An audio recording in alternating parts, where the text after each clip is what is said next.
It is not true that they lacked any international departure clearance because there was no need for it. They were in Belizean waters. You only get that clearance if you're going to travel outside of Belize. Their intent and their conduct was never to travel outside of Belize.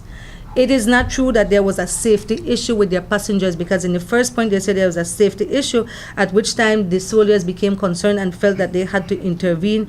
Therefore, they were helping the situation. On the contrary, we have a video that will show that when they were first stopped, the conversation was so jovial that the Belizean passengers got on board the Guatemalan vessel and began posing with the soldiers and taking pictures.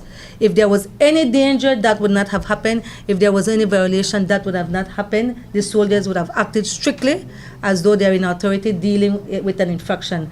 We will show you all the video so you can see for yourself that unlike what this document is trying to indicate, that's not true. And it is not true that the soldiers escorted them to Gracias a Dios. They followed them, they told them, followed behind all along, never telling them that, oh, well, we have official instructions to escort you, we suspect nothing.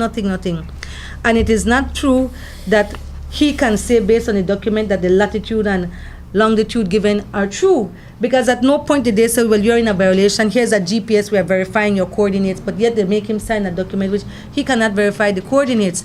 And if there was indeed a violation that concerned them, it is there and then that they would have made some official verification. They didn't. It's after the fact they tried to do that to cover their own tracks. There's absolutely no truth to the fact that the reason they were first held is because their lives were in danger, and that's an absolute lie. It is not true that the passengers that there was a visibility problem and thus the passengers were at risk. At no point that was the situation. If that was the case, then they would not have been able to even go up the river, and all the way when they were coming there was no problem. It was a strategic place where they were stopped, and he will be able to point you all out where they were stopped and how strategic the Guatemalan military was in detaining them. It is not true that the amount of passengers and cargo jeopardized the center of gravity. The captain asserts that they were forced into Livingston under protest from him as the captain, from the passengers, and from the expedition leader. There was no need for them to claim, as they have, that it was for the protection of human life, because they never had any danger on board that vessel. It is not true that they did not receive mistreatment. The mere fact that they were forcefully taken, that was sufficient mistreatment. Everybody's mind was operating under the fact that they knew they could not leave. He has been questioned extensively, and they asked, well, why you had higher power in your engine, why didn't you drive off? Simply this, he said, 2 soldiers in my vessel, they just have to turn the gun on my people, and what sense does it make for me to drive off?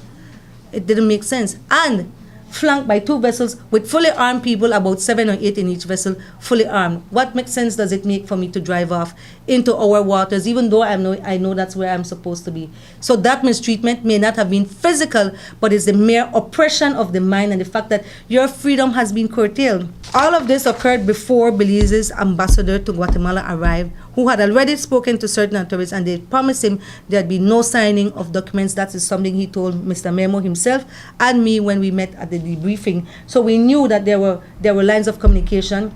If anybody overstepped their bound, clearly it was the diplomat, who never identified himself as a diplomat throughout the mission until Sunday morning when he went to see about the signing of the document, which I believe would have made a difference had he declared who he was from the day before, the minute they were detained, so that they know that he is entitled to certain protection as a diplomat in whatever territory he goes.